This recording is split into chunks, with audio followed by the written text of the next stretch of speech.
Hello students, last લેક્ચરમાં આપણે વાત કરી હતી આલ્કોહોલ અને ફિનોલની બનાવટની. આજે આપણે વાત કરીશું ફિનોલ અને આલ્કોહોલના ભૌતિક ગુણધર્મોની.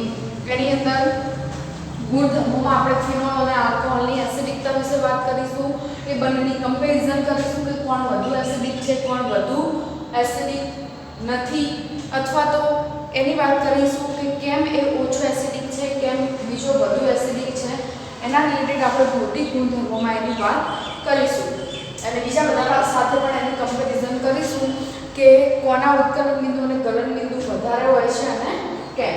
તો સૌથી પહેલા આપણે વાત કરીએ કે આલ્કોહોલ અને ફિનોલ.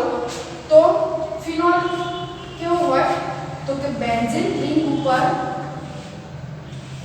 OH સમૂહ જોડાયેલો હોય તો એને શું કહેવાય? ફિનોલ.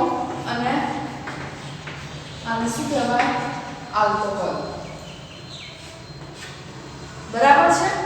તો આલ્કોહોલ અને ફિનોલ બંને એવા છે જેની પાસે OH સમૂહ રહેલો છે. OH સમૂહની અંદર હાઇડ્રોજન છે, એટલા માટે આલ્કોહોલ અને ફિનોલની અંદર કયો બંધ જોવા મળે છે? હાઇડ્રોજન બંધ જોવા મળે છે. કયો? આંતર આણ્વીય હાઇડ્રોજન બંધ. બે પ્રકારના હાઇડ્રોજન બંધ હોય છે, એક આંતર આણ્વીય અને એક આંતઃ આણ્વીય. તો આંતર આણ્વીય અને આંતઃ આણ્વીય વચ્ચે ડિફરન્સ શું છે? આંતર આણ્વીય એટલે એક અણુ બીજા અણુ સાથે બંધ બનાવે તો એને આંતર આણ્વીય કહેવાય. અને આંતઃ આણ્વીય એટલે અણુની અંદર જ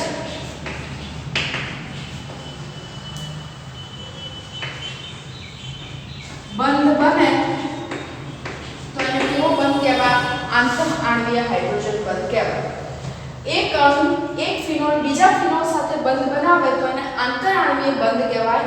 અને ફિનોલની અંદર ને અંદર જ જો બંધ બને તો એને આંતઃ આણ્વીય હાઇડ્રોજન બંધ કહેવાય. તો અહીંયા આપણે વાત કરીએ કે અહીંયા આંતર આણ્વીય હાઇડ્રોજન બંધ હોવાના કારણે આ સંયોજનો છે એ કેવા બને છે? પ્રબળ બને છે. એમની વચ્ચે આકર્ષણ કેવું હોય છે? વધારે હોય છે.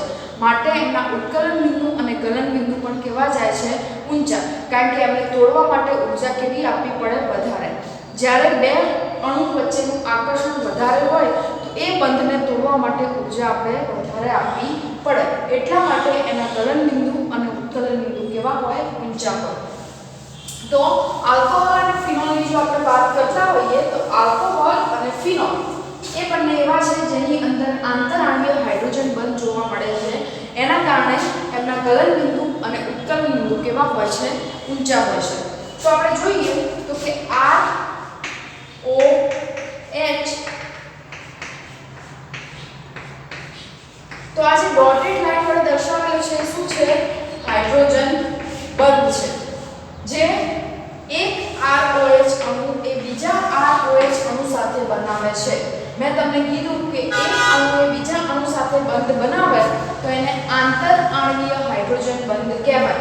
અને અણુની અંદર ને અંદર જો બંધ બનતો હોય તો એને આંતઃ આણ્વીય હાઇડ્રોજન બંધ કહેવાય. તો અહીંયા એક અણુ બીજા અણુ સાથે શું શેનાથી જોડાય છે? હાઇડ્રોજન બંધથી જોડાય છે.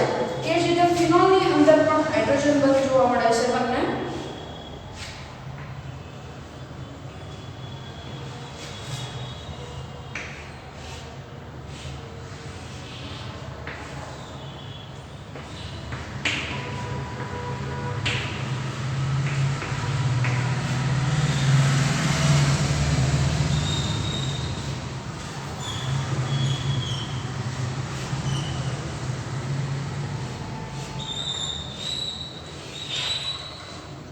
જો અહીંયા જે ડોટેડ લાઈન વડે દર્શાવેલું છે એ શું છે?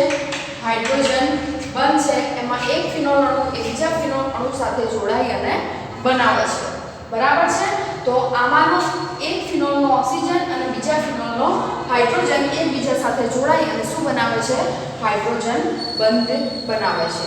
તો અહીંયા આપણે જોઈએ છીએ કે કઈ રીતે આલ્કોહોલ અને ફિનોલની અંદર આંતર આણ્વીય હાઇડ્રોજન બંધ હાજર છે. તો હાઇડ્રોજન બંધ હોવાના કારણે શું થશે? આલ્કોહોલ અને જે ફિનોલ છે એ બંનેની અંદર અંદર શું થશે? પ્રબળતા વધશે. કોના કારણે? હાઇડ્રોજન બંધની હાજરીના કારણે. એટલા માટે આ સંયોજનના ઉત્કલન બિંદુ અને ગલન બિંદુ કેવા હશે? ઊંચા હશે. પણ કોની સાપેક્ષમાં ઊંચા હશે? તો આપણે આલ્કોહોલની જો કમ્પેરિઝન કરીએ આલ્કેન સાથે, તો આલ્કેન કરતા આલ્કોહોલ અને ફિનોલના ગલન બિંદુ ઊંચા છે. બીજું ઈથર કરતા, ત્રીજું હેલો આલ્કેન અને હેલો એરિન. આ બધા કરતા આલ્કોહોલ અને ફિનોલના ગલન બિંદુ અને ઉત્કલન બિંદુ ઊંચા છે, કારણ કે આમાંથી એક પણ એવો નથી કે જેની અંદર હાઇડ્રોજન બંધ હાજર હોય. આ બધાની અંદર હાઇડ્રોજન બંધ ગેરહાજર છે, જ્યારે આલ્કોહોલ અને ફિનોલની અંદર હાઇડ્રોજન બંધ હાજર છે. માટે આ બધા કરતા કોના? આલ્કોહોલ અને ફિનોલના ઉત્કલન બિંદુ કેવા છે? ઊંચા છે. હવે આપણે એક્ઝામ્પલ લઈએ આની અંદર કે આલ્કોહોલનું એક એક્ઝામ્પલ લઈએ, હાઇડ્રોકાર્બનનું લઈએ અને પછી એના ઉત્કલન બિંદુ જોઈએ. એની વચ્ચે કમ્પેરિઝન કરીએ એટલે આપણને ખબર પડશે કે કોની કમ્પેરમાં કોના ઉત્કલન બિંદુ ઊંચા છે. તો સૌથી પહેલા આપણે જોઈએ ઇથેનોલ, CH3CH2OH. એનો મતલબ કે આની અંદર કયો બંધ હાજર છે? હાઇડ્રોજન બંધ. આનું છે 351 કેલ્વિન અને આનું આણ્વીય દળ છે 46. બરાબર છે. અને આ શું છે? Methanol, sorry ethanol. કેટલા કાર્બન છે? 2. એટલે ઇથેન કહેવાય. અને કયો સમૂહ હાજર છે? આલ્કોહોલ. એટલે ઓલ પ્રત્યય લાગશે. એટલે આને શું કહીશું આપણે? ઇથેનોલ. એ જ રીતે CH3OCH3. કયો સમૂહ છે? ઇથર. ઇથર એટલે કયો પ્રત્યય લાગે? ઓક્સી. તો શું કહેવાય? Methoxy methane. અને શું કહીશું આપણે? Methoxy methane. આનું ઉત્કલન બિંદુ છે 248 કેલ્વિન અને એનું આણ્વીય દળ પણ કેટલું છે? 46. એ જ રીતે અહીંયા પ્રોપેન આપેલો છે તમને.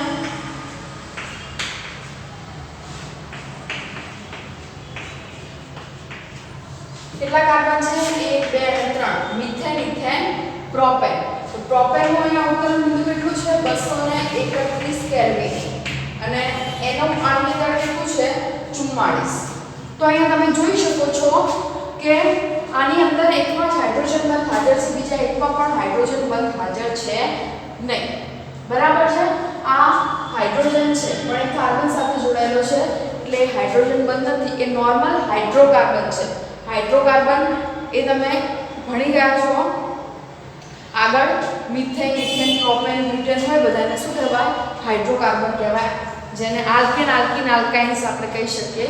એ ત્રણ જે છે એ શું છે? હાઇડ્રોકાર્બન છે. 10મા ધોરણમાં તમે ભણી ચૂક્યા છો હાઇડ્રોકાર્બન નું આખું ચેપ્ટર. બરાબર છે. તો અહીંયા જો તમે ત્રણેયના જે તમે આણ્વીય દળ જોશો તમને ખબર પડશે એકદમ સરખા જેવા છે. બરાબર, નજીકના છે. બહુ કઈ ખાસ ડિફરન્સ છે નહીં એમના આણ્વીય દળમાં. તો આપણે આના પરથી એવું કહી શકીએ કે એક સરખા આણ્વીય દળ ધરાવતા ઈથર, હાઇડ્રોકાર્બન અને આલ્કોહોલની જો આપણે વાત કરતા હોઈએ તો આલ્કોહોલના જે ઉત્કલન બિંદુ છે એ ઊંચા છે. કોની કમ્પેરમાં? તો કે ઈથર અને હાઇડ્રોકાર્બનની જો આપણે તુલના કરીએ તો આના જે ઉત્કલન બિંદુ છે એ ઊંચા છે ઈથર અને હાઇડ્રોકાર્બન કરતા. તો એક સરખા આણ્વીય દળ ધરાવતા ઈથર અને હાઇડ્રોકાર્બન કરતા આલ્કોહોલના ઉત્કલન બિંદુ ઊંચા હોય છે. આ ત્રણ પરથી આપણે આવું સેન્ટેન્સ કહી શકીએ કારણ કે આ ત્રણેયના આણ્વીય દળ કેવા છે? એક સરખા છે.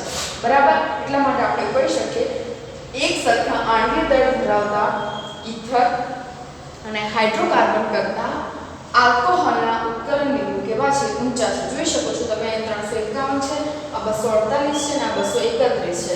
તો સૌથી ઊંચું આનું છે, પછી ઈથરનું છે અને પછી કોનું છે? હાઇડ્રોકાર્બનનું છે. બરાબર છે. તો એ રીતે શું થશે? ઉત્કલન બિંદુની કમ્પેરિઝન તમે કરી શકો છો.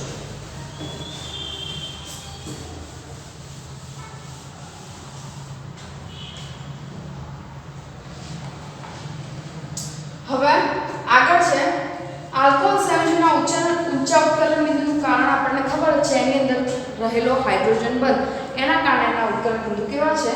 ઊંચા છે. બરાબર છે? જે ઇથર અને હાઇડ્રોકાર્બનમાં જોવા મળતા નથી. ના ઇથરમાં હાઇડ્રોજન બંધ છે, ના હાઇડ્રોકાર્બન એટલે આલ્કાઇન, આલ્કિન અને આલ્કાઇન શેમાં પણ હાઇડ્રોજન બંધ જોવા મળતો નથી.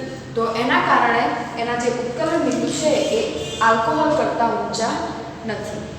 દ્રાવ્યતાની વાત કરીએ, દ્રાવ્યતા એટલે પાણીની અંદર એની દ્રાવ્યતા. તો આલ્કોહોલની અંદર હાઇડ્રોજન બંધ છે, H2O એ પાણી સાથે જ્યારે મિક્સ થશે ત્યારે પાણી અને આલ્કોહોલ વચ્ચે હાઇડ્રોજન બંધ બનશે.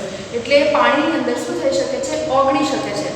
બધા પાણીની અંદર જે ઓર્ગેનિક કમ્પાઉન્ડ જેને કહેવાય કાર્બનિક દ્રાવકો, બરાબર, કાર્બનિક જે કમ્પાઉન્ડ છે બધા ઓર્ગેનિક એટલે કાર્બનિક, બરાબર. તો કાર્બનિક જેટલા પણ કમ્પાઉન્ડ છે, રસાયણ છે, બધા જરૂરી નથી કે પાણીમાં દ્રાવ્ય હોય. જેમ કે બેન્ઝીન એ પાણીમાં દ્રાવ્ય થશે નહીં, બરાબર છે. પણ આલ્કોહોલ એ પાણીમાં દ્રાવ્ય થઈ શકે છે. કેમ? કારણ કે એની અંદર ક્ષમતા છે કે પાણી સાથે મળી અને હાઇડ્રોજન બંધ બનાવી શકે. એટલા માટે આલ્કોહોલ એ પાણીની અંદર દ્રાવ્ય છે. પણ જેમ જેમ આલ્કોહોલની ચેઇન લાંબી થતી જશે, એટલે કે મિથેનથી ઇથેન તરફ જશે, ઇથેનથી પ્રોપેન, બ્યુટેન, પેન્ટેન, કાર્બનની સંખ્યા જેમ જેમ વધતી જશે એમ એમ એની દ્રાવ્યતા ઘટતી જશે. કારણ કે ત્યાં એટલા સંપર્ક સપાટી જે છે એ વધતી જશે. એટલા માટે એ એટલી ઇઝીલી એની અંદર દ્રાવ્ય થઈ શકશે નહીં, બરાબર છે. જેટલા ઓછા કાર્બન હશે એટલી એની પાણીમાં દ્રાવ્યતા સારી હશે, અને જેટલા વધારે કાર્બન હશે એટલી એની પાણીમાં દ્રાવ્યતા કેવી હશે? ઓછી હશે. એટલે જેમ જેમ કાર્બનની ચેઇન લાંબી થતી જાય, methane, ethane, propane, butane, pentane, hexane, એમ એમ એની પાણીમાં દ્રાવ્યતા શું થતી જશે? ઓછી થતી જશે, બરાબર છે. એમ ફિનોલમાં પણ એવું છે કે એના જે સમૂહના કદ વધતા જશે, કારણ કે એ આખી બે પ્રકારની ચેઇન હોય, એક જળ વિરાગી અને એક જળ રાગી. મતલબ કે જળ વિરાગી એટલે કે પાણી પ્રત્યે જેને અપાકર્ષણ છે એવું, અને જળ રાગી એટલે જેને પાણી પ્રત્યે આકર્ષણ છે એવું. તો જે હાઇડ્રોકાર્બનની ચેઇન છે, મિથેન, ઇથેન, પ્રોપેન, એ આખી જળ વિરાગી ચેઇન કહેવાય છે. કે CH3 CH2 CH2 OH. Hydrogen બંધ ખાલી કોણ બનાવશે? તો આટલો ભાગ છે એ. પણ આ જે છે એને પાણી પ્રત્યે કોઈ પણ જાતનું આકર્ષણ છે નહીં. એટલે આ ચેઇન જો લાંબી થતી જશે તો એની પાણીમાં દ્રાવ્યતા કેવી થતી જશે? ઓછી થતી જશે, બરાબર. એટલે આ છે પાણીમાં દ્રાવ્યતા. તો આપણે આલ્કોહોલ અને ફિનોલના ગુણધર્મોની વાત કરી. સૌથી પહેલો કયો ગુણધર્મ જોયો? એના ગલન બિંદુ, ઉત્કલન બિંદુ. તો ગલન બિંદુ અને ઉત્કલન બિંદુ એના ઇથર, હાઇડ્રોકાર્બન એ બધા કરતાં ઊંચા છે. એનું રીઝન શું છે કે આલ્કોહોલ અને ફિનોલની અંદર હાઇડ્રોજન બંધ જોવા મળે છે, પણ કેવો? આંતર આણ્વીય હાઇડ્રોજન બંધ. માટે એની અંદર ઉત્કલન બિંદુ અને ગલન બિંદુ કેવા છે? ઊંચા છે. જ્યારે ઇથર અને હાઇડ્રોકાર્બનની અંદર હાઇડ્રોજન બંધ જોવા મળતો નથી. એટલા માટે એના ગલન બિંદુ અને ઉત્કલન બિંદુ કેવા છે? નીચા છે. કોના કરતા? આલ્કોહોલ અને ફિનોલ કરતા. પછી આપણે વાત કરી દ્રાવ્યતાની. તો આલ્કોહોલ અને ફિનોલની દ્રાવ્યતા પાણીમાં શક્ય છે, કારણ કે પાણી સાથે શું કરે છે? હાઇડ્રોજન બંધ બનાવે છે અને પાણીમાં દ્રાવ્ય થાય છે. જ્યારે આપણે વાત કરતા હોઈએ આલ્કોહોલની, તો જેમ જેમ કાર્બનની ચેઇન વધતી જશે એમ એમ એની પાણીમાં દ્રાવ્યતા ઘટતી જશે. તો આ વાત કરીએ આપણે દ્રાવ્યતા, ગલન બિંદુ અને ઉત્કલન બિંદુ. હવે આપણે વાત કરીશું ઇલેક્ટ્રોન અનુરાગી અને કેન્દ્રાનુરાગી. આ બહુ જ અગત્યની કોન્સેપ્ટ છે, ઇલેક્ટ્રોન અનુરાગી અને કેન્દ્રાનુરાગી. કારણ કે તમે જ્યાં સુધી કેમિસ્ટ્રી ભણશો ત્યાં સુધી આ વસ્તુ આવવાની છે, ઇલેક્ટ્રોન અનુરાગી અને કેન્દ્રાનુરાગી, બરાબર છે. તો એ ઘણાને ખબર હોતી નથી કે ઇલેક્ટ્રોન અનુરાગી એટલે શું અને કેન્દ્ર અનુરાગી એટલે શું, અને ખબર હોય તો પણ આડું અવળું થઈ જાય છે. તો આપણે સમજીએ ઇલેક્ટ્રોન અનુરાગી અને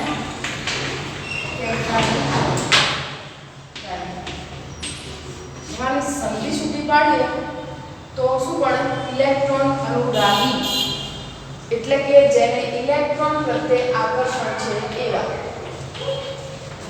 ઇલેક્ટ્રોન પ્રત્યે આકર્ષણ છે એવા. અને કેન્દ્રાનુરાગીની વાત કરીએ તો જેને કેન્દ્ર પ્રત્યે આકર્ષણ છે એ બરાબર. તો આપણે ઇલેક્ટ્રોન અનુરાગી નામ સાંભળીએ એટલે આપણને એવું લાગે કે ઇલેક્ટ્રોન વાળો ચાર્જ હશે એટલે કે ઋણ વીજભાર વાળું હશે અને કેન્દ્ર શબ્દ વાંચીએ એટલે આપણને એવું થાય કે ધન વીજભાર વાળું હશે, પણ એવું નથી. ઇલેક્ટ્રોન અનુરાગી એટલે કે જેને ઇલેક્ટ્રોન પ્રત્યે અનુરાગ છે, અનુરાગ એટલે આકર્ષણ, તો જેને ઇલેક્ટ્રોન પ્રત્યે આકર્ષણ છે એવા. અને કેન્દ્રાનુરાગી એટલે જેને કેન્દ્ર પ્રત્યે આકર્ષણ એટલે છે એવા. તો કેન્દ્ર એટલે પરમાણુનું કેન્દ્ર કે જેની અંદર શું રહેલો હોય? પ્રોટોન. બરાબર. તો પ્રોટોન ઉપર કેવો વીજભાર હોય? ધન. એટલે ધન પ્રત્યે આકર્ષણ કોને હોય? કેન્દ્ર પ્રત્યે આકર્ષણ છે એવા. તો ધન પ્રત્યે આકર્ષણ કોને હોય? ઋણને. બરાબર. અને ઇલેક્ટ્રોન પ્રત્યે આકર્ષણ હોય એવા. તો ઇલેક્ટ્રોન પ્રત્યે આકર્ષણ કોને હોય? તો કે ધન. બરાબર. તો ઇલેક્ટ્રોન અનુરાગી ધન વીજભાર ધરાવતા હશે અને કેન્દ્રાનુરાગી કેવો વીજભાર ધરાવતા હશે? ઋણ. બરાબર. એટલે કેન્દ્રાનુરાગી ઋણ વીજભાર ધરાવે અને ઇલેક્ટ્રોન અનુરાગી કેવો વીજભાર ધરાવે? ધન વીજભાર. તો Cl- મુજબ તો એ કેવો કહેવાય? કેન્દ્રાનુરાગી પ્રક્રિયા કહેવાય. અને ધારો કે હું NO+ લઉં તો એ કેવો કહેવાય? ઇલેક્ટ્રોન અનુરાગી કહેવાય. બરાબર છે. એટલે ઇલેક્ટ્રોન શબ્દ સામાન્ય એવું નહીં કે માઈનસ વીજભાર વાળા હશે. ઇલેક્ટ્રોન અનુરાગીનો મતલબ થાય છે ઇલેક્ટ્રોન પ્રત્યે આકર્ષણ હોય એવા પ્રક્રિયકો. તો ઇલેક્ટ્રોન પ્રત્યે આકર્ષણ ક્યારે કરી શકે? જ્યારે પોતે ધન હોય ત્યારે ઇલેક્ટ્રોન પ્રત્યે આકર્ષાઈ શકે. બરાબર. એ પોતે ઋણ હશે તો ઇલેક્ટ્રોન પ્રત્યે આકર્ષાઈ શકશે નહીં. માટે ઇલેક્ટ્રોન પ્રત્યે આકર્ષણ છે એવા કોણ છે? તો કે ધન. કેન્દ્ર પ્રત્યે આકર્ષણ છે એવા કોણ છે? તો કે ઋણ. બરાબર. અને પ્રોટોન પ્રત્યે એટલે કે ધન વીજભાર તરફ આકર્ષણ હોવા માટે એને પોતે ઋણ હોવું જરૂરી છે અને ઇલેક્ટ્રોન પ્રત્યે એટલે કે ઋણ વીજભાર માટે આકર્ષણ હોવા માટે એને પોતે કેવું હોવું જરૂરી છે? ધન વીજભારી. એટલે ઇલેક્ટ્રોન અનુરાગી કેવા વીજભાર વાળા હોય? ધન વીજભાર ધરાવતા હોય અને કેન્દ્રાનુરાગી હંમેશા કેવું વીજભાર ધરાવતા હોય? ઋણ વીજભાર ધરાવતા હોય. આ કોન્સેપ્ટ બહુ જ અગત્યનો છે સમજવો. બરાબર છે. એટલા માટે હું તમને કહું છું. બુકમાં તમારે ખાલી એક વર્ડ જ આપેલો છે પણ મેં તમને સમજાવ્યું કે ભાઈ ઇલેક્ટ્રોન અનુરાગી કોને કહેવાય? કેન્દ્રાનુરાગી કોને કહેવાય?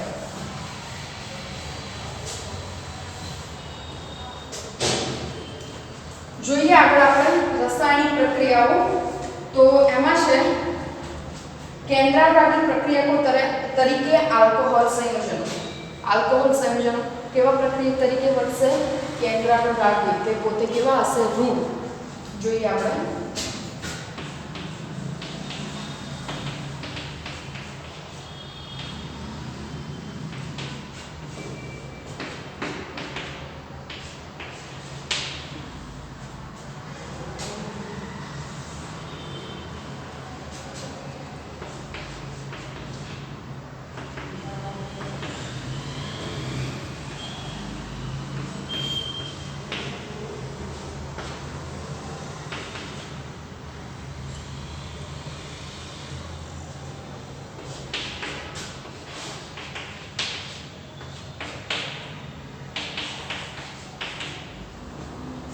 જો અહીંયા શું થશે? અહીંયા આલ્કોહોલ પાસે શું રહેલું છે? અહીંયા ઓક્સિજન પાસે ઇલેક્ટ્રોનની પેર રહેલી છે એટલે એ પોતે શું છે? ઇલેક્ટ્રોન વાળો છે. એટલે કેન્દ્રાનુરાગી ક્યારે હોઈ શકે? જ્યારે એની પાસે ઋણ વીજભાર હોય. તો ઇલેક્ટ્રોન એક જાતનો શું છે? ઋણ વીજભાર જ છે. તેની પાસે ઋણ વીજભાર છે, ઇલેક્ટ્રોન છે બંધ પરના, એટલે એ શું કરશે? આ ધન ભારિત કાર્બનને આપશે. આ ઋણ ભારિત ઇલેક્ટ્રોન ક્યાં આકર્ષિત થશે? ધન ભારિત કાર્બન ઉપર રહેલા ધન ચાર્જ ઉપર. એટલે આ ઇલેક્ટ્રોન આને આપી અને ઓક્સિજન અને કાર્બન વચ્ચે શું બનશે? બંધ બનશે. એટલે આ રીતે ઓક્સિજનને એની પેર આપી એટલે ઓક્સિજન એના ઇલેક્ટ્રોન ગુમાવ્યા એટલે એના પોતાના ઉપર ધન ચાર્જ આવશે અને આ કાર્બનનો ધન ચાર્જ શું થશે? દૂર થશે. કારણ કે એને પોતાના ઇલેક્ટ્રોન કોને આપી દીધા? કાર્બનને બંધ બનાવવા માટે ઇલેક્ટ્રોન આપી દીધા. એટલે ઓક્સિજન ઉપર ધન ચાર્જ આવશે અને કાર્બનનો ધન ચાર્જ શું થઈ જશે? એટલે આ રીતે શું થશે ઓક્સિજન અને કાર્બન વચ્ચે બંધ બનશે બરાબર છે હવે શું થશે ઓક્સિજન ઉપર ધન ચાર્જ છે બરાબર હવે જ્યારે ઓક્સિજન અને હાઇડ્રોજન વચ્ચે બંધ બનેલો હશે હવે આપણે બે વ્યક્તિઓની વાત કરતા હોઈએ બરાબર જો જે તાકાતવર હશે એ વસ્તુ લઈ જશે જ્યારે બે વ્યક્તિ વચ્ચે ઝઘડો થાય તો એમ અહીંયા ઓક્સિજન અને હાઇડ્રોજનની વાત કરતા હોય તો વધુ તાકાતવર કોણ છે ઓક્સિજન એટલે કે વધુ વિદ્યુતનું તત્વ છે ઓક્સિજન કોની સાપેક્ષમાં તો કે હાઇડ્રોજનની સાપેક્ષમાં તો હાઇડ્રોજનની સાપેક્ષમાં ઓક્સિજન વધુ વિદ્યુતનું છે વિદ્યુતનું એટલે ઇલેક્ટ્રોન આકર્ષવાની ક્ષમતા તો આ બંધ પરના ઇલેક્ટ્રોન કોણ લઈ જશે ઓક્સિજન લઈ જશે એટલે આ બંધ પરના ઇલેક્ટ્રોન ઓક્સિજન લઈ જાય એટલે આ ધન ચાર્જ પાછો કોના ઉપર શિફ્ટ થઈ જશે હાઇડ્રોજન ઉપર અને ઓક્સિજનનો ધન ચાર્જ શું થશે દૂર થશે સમજ પડી ઓક્સિજન ઉપર ઋણ વીજભાર છે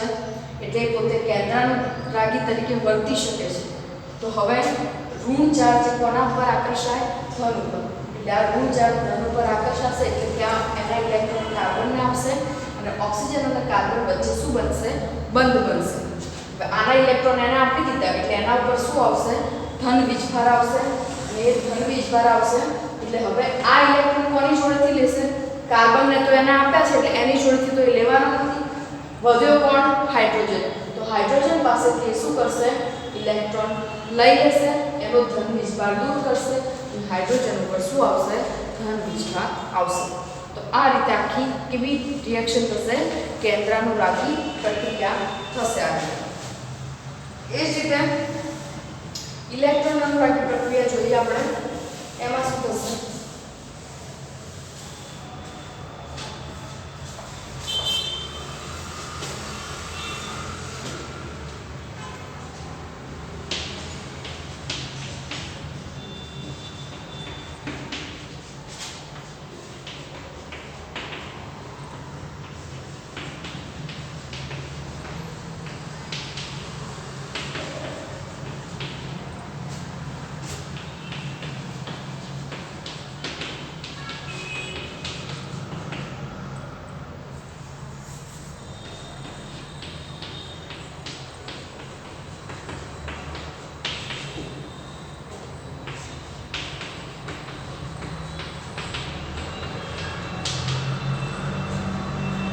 જો અહીંયા આલ્કોહોલ છે પહેલેથી ઇલેક્ટ્રોન અનુરાગી પહેલા આપણે કેન્દ્રાનુરાગી પ્રક્રિયા જોઈ હવે આપણે ઇલેક્ટ્રોન અનુરાગી પ્રક્રિયા જોઈ રહ્યા છીએ ઇલેક્ટ્રોન અનુરાગી પ્રક્રિયામાં શું હોય કે પોતે ઇલેક્ટ્રોન પ્રત્યે આકર્ષણ ધરાવવો હોવો જોઈએ તો એ ક્યારે ધરાઈ શકે જ્યારે પોતે ધન વીજભારિત હોય ત્યારે તો અહીંયા પહેલેથી આલ્કોહોલ ધન વીજભારિત હશે નહીં આપણે એને શું કરવું પડશે બનાવવો પડશે તો કઈ રીતે બનાવીશું આ આપણો આલ્કોહોલ છે RCH2OH ઓક્સિજન ઉપર બે પેર છે ઇલેક્ટ્રોનની આ ઋણ ભારિત છે એટલે એના ઇલેક્ટ્રોનને કોને આપશે હાઇડ્રોજનને આપશે અને એની સાથે શું કરશે બંધ બનાવશે એટલે કઈ રીતે બંધ બનશે જો અહીંયા એક હાઇડ્રોજન આ બાજુ અને એક હાઇડ્રોજન આ બાજુ ઓક્સિજન ઉપર કેવો વીજભાર આવશે ધન RCH2OH2 ઓક્સિજન ઉપર ધન વીજભાર આવી ગયો હવે કેવો પ્રક્રિયક બની ગયો ઇલેક્ટ્રોન અનુરાગી પ્રક્રિયક બની ગયો મેં તમને કીધું એમ કેન્દ્રાનુરાગી પર હંમેશા ઋણ વીજભાર હોય અને ઇલેક્ટ્રોન અનુરાગી પર હંમેશા કેવો વીજભાર હોય ધન તો હવે આપણો શું તૈયાર છે ઇલેક્ટ્રોન અનુરાગી પ્રક્રિયક તૈયાર છે એને આપણે રિએક્શનમાં લઈશું તો RCH2OH2 એની Br સાથે પ્રક્રિયા કરાવવાની છે Br ઉપર કેવો વીજભાર છે ઋણ હવે આપણે અહીંયા જોઈએ તો ઓક્સિજન ઉપર અહીંયા ધન વીજભાર છે બરાબર અને Br ઉપર ઋણ વીજભાર છે એટલે Br એના ઇલેક્ટ્રોન કોને આપશે ઓક્સિજનને આપશે અને એની સાથે શું કરશે બંધ બનાવશે તો સોરી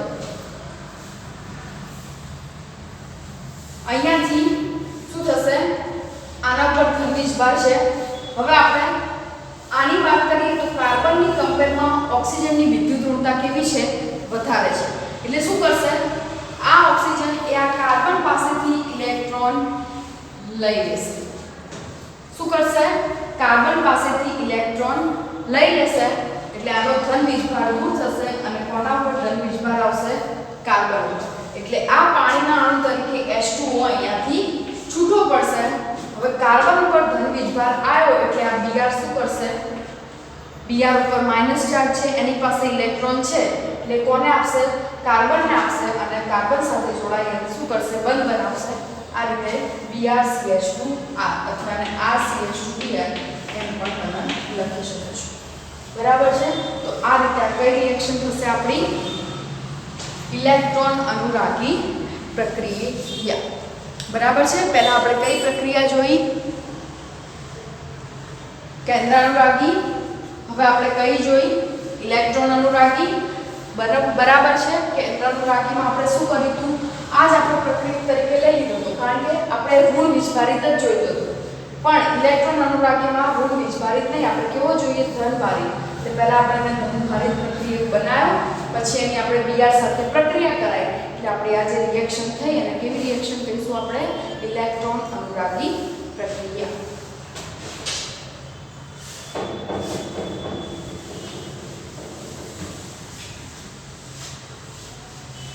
તો આ બધા કોન્સેપ્ટ છે એ બહુ જરૂરી છે 11મા સાયન્સ માટે.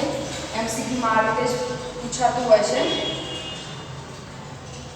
તો આજે આપણે આટલું રાખીશું. નેક્સ્ટ લેક્ચરની અંદર આપણે શું જોઈશું, OH બંધ તૂટવાથી કઈ પ્રક્રિયા થાય છે અને CO બંધ તૂટવાથી. OH એટલે આ હોય ROH, તો આ બંધ તૂટે તો કઈ કઈ પ્રક્રિયા થઈ શકે છે. આ તરીકે આપણને ખબર છે કે કોઈ પણ હોઈ શકે, મિથેન, ઇથેન, પ્રોપેન. તો એને શું હશે, કે કાર્બન છે એની જોડે 3 હાઇડ્રોજન જોડાયેલા હોય અને એની જોડે કોણ જોડાયેલું હોય,